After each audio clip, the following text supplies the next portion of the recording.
Hello friends, स्वागत है आपका हमारे चैनल शेयर मार्केट में। दोस्तों, बात करने वाले हैं हम रुचि सोया इंडस्ट्रीज़ के बारे में और वहीं बात करेंगे बिल्कुल डिटेल में। हम एनालिसिस करके बताएंगे आपको कंपनी के फंडामेंटल्स हमारे पास कैसे हैं, उसके अलावा कंपनी के हमें कितना रेवेन्यू जनरेट करके देगा। उसके अलावा बात करेंगे कंपनी से निकल के एक न्यूज़ आ रही है जिसके बाद कंपनी में काफ़ी अच्छे रिटर्न्स देखने को मिले हैं, उसके बारे में भी आपसे बात करेंगे। सबसे पहले बात कर लेते हैं कंपनी के रिलेटेड कुछ इन्फॉर्मेशन की, जैसे कि सबसे पहले बात करें रुचि सोया के बारे में। तो फ्रेंड्स, कंपनी के मार्केट कैप 32,017 करोड़ है, स्टॉक का पीई 93.6 है, बुक वैल्यू कंपनी की 119 है, जो कि काफ़ी ज़्यादा कम है कंपनी के करंट वैल्यू से। कंपनी की करंट वैल्यू प्राइस कंपनी की जो है इस समय 1082 रुपीज़ है। उसके अलावा डिविडेंड यील्ड कंपनी की 0% और फेस वैल्यू की बात करें तो 2 रुपीज़। अब बात करते हैं यहाँ प्रोज और कॉन्स की। तो फ्रेंड्स, यहाँ कंपनी लगातार अपना डेट रिड्यूस कर रही है, वहीं कंपनी का जो प्रॉफिट ग्रोथ है वो 89% तक बढ़ी है लास्ट 5 ईयर्स में। उसके अलावा बात करें यहाँ कंपनी के कॉन्स की, 9.8 टाइम्स जो है कंपनी की बुक वैल्यू कम ट्रेड कर रही है। कंपनी का स्टॉक प्राइस 9.8 टाइम्स ज़्यादा ट्रेड कर रहा है कंपनी के बुक वैल्यू से।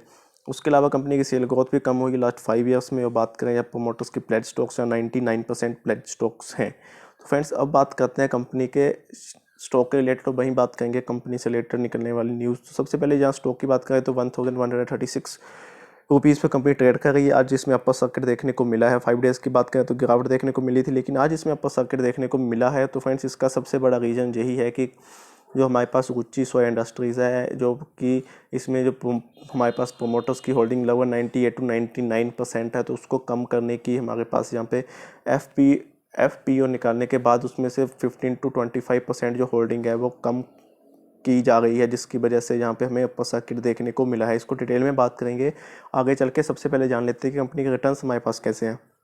1 मंथ में 6% के, 6 मंथ में 66% के रिटर्न्स है, 1 ईयर में नेगेटिव रिटर्न्स है। मैक्स चार्ट की बात करें फ्रेंड्स, तो यहाँ कंपनी ने हमें 5073% के रिटर्न्स दिए। आप खुद देखिए, कंपनी 2020 में ही लिस्टेड हुई थी और उसके बाद ही कंपनी ने आपको इतनी जल्दी 5000% के रिटर्न्स दिए हैं।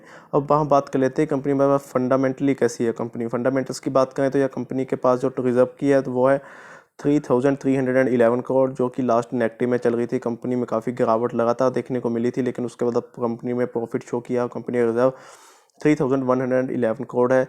तो यह लॉन्ग टर्म की डेट की बात करें तो 8806 करोड़ कंपनी के ऊपर लॉन्ग टर्म डेट है, जो कंपनी को 1 ईयर से ज़्यादा टाइम में पे करना है। उसके अलावा शॉर्ट टर्म की बात करें तो 630 करोड़ कंपनी का डेट है, जो कंपनी को 1 ईयर से कम टाइम में पे करना है। उसके अलावा बात कर लेते हैं कि कंपनी के हमारे पास एसेट्स कितने हैं। एसेट्स की बात करें तो 7867 करोड़ के कंपनी के एसेट्स हैं, जो कि लगातार कंपनी के एसेट्स हमें अप एंड डाउन्स देखने को मिले हैं। पहले 16,000 थे, फिर कम हुए, फिर कम हुए, उसके बाद फिर ज़्यादा हुए, फिर कम हुए। तो यह कंपनी के एसेट्स भी हमें कम होते हुए नज़र आए हैं। तो फंडामेंटल से बात करें तो क्वाइट गुड, मतलब इसको हम अच्छा भी नहीं कह सकते, बुरा भी नहीं कह सकते, क्योंकि कंपनी के रिजर्व जो पॉजिटिव में आया है, पर कंपनी के ऊपर डेट भी बहुत है। उसके अलावा कंपनी ने हम एसेट्स भी कम हुए हैं।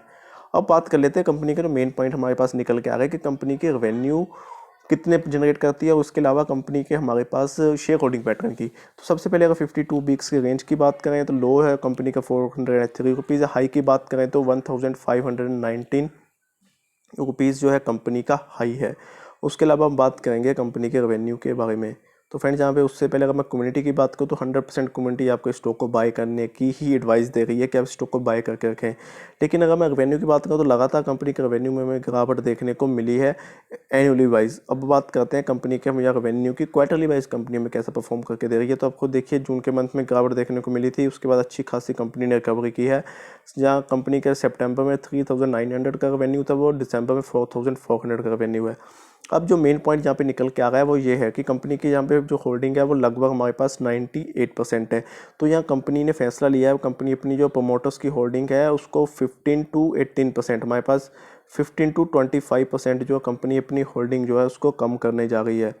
तो फ्रेंड्स, ये कंपनी एफपीओ के जरिए जो है अपनी होल्डिंग कम करेगी, जिससे कंपनी लगभग 4300 करोड़ का जो फंड इकट्ठा करेगी। तो फ्रेंड्स, उसके बाद जो है आपको यहाँ पे पब्लिक की, क्योंकि इसमें रूल्स है, सीबी का रूल है कि प्रमोटर्स की होल्डिंग मैक्सिमम 75% होनी चाहिए और उसके अलावा 25% के जो स्टॉक्स है वो पब्लिक के पास होने चाहिए। तो यहाँ पे कंपनी के 98.9% स्टॉक्स प्रमोटर्स के पास है, तो उसको कम करने के लिए कंपनी एफपीओ लेके आ गई है, जिसके जरिए कंपनी अपने 15 to 25% स्टॉक्स कम करेगी और वहीं 4300 करोड़ तक के जो फंड्स इकट्ठा करने वाली है।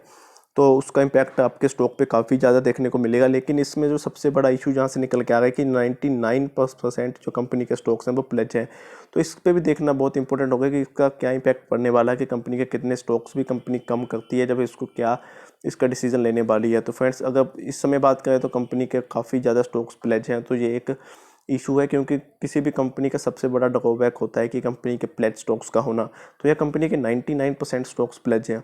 लेकिन ओवरऑल बात करें तो काफ़ी अच्छा स्टॉक है, इस समय आपको काफ़ी ज़्यादा अच्छे रिटर्न्स दे रहा है। तो आप चाहें तो इसमें इस समय बाय कर सकते हैं, जिस स्टॉक आपको आने वाले टाइम में इससे भी ज़्यादा अच्छे रिटर्न्स देगा। जैसे ही एफपीओ आएगा उसके बाद आपको स्टॉक में बूस्ट देखने को मिलेगा। तो फ्रेंड्स, अगर आप इसमें स्टॉक में बाय करना चाहते हैं तो बेहद आप इसमें बाय कर सकते हैं। लेकिन अगर प्लेज स्टॉक्स की बात करें तो रिस्क तो जरूर है, लेकिन आप शॉर्ट टर्म के लिए इसमें काफ़ी अच्छे रिटर्न्स पा सकते हैं। बाकी हम कोई आपको रिकमेंडेशन नहीं दे रहे हैं, आप खुद इसको एनालाइज करेंगे और उसके बाद ही आप इस स्टॉक में इन्वेस्टमेंट कीजिएगा। तो फ्रेंड्स, बाकी आपके ऊपर निर्भर करता है कि आपको स्टॉक में क्या करना है, हम कोई रिकमेंडेशन नहीं देंगे। तो फ्रेंड्स, आज की वीडियो में इतना ही। आपको हमारी वीडियो कैसी लगी प्लीज़ हमें कमेंट करके बताएं। आप हमारे चैनल पर नए हो तो प्लीज़ हमारे चैनल को जो सब्सक्राइब कीजिए। धन्यवाद।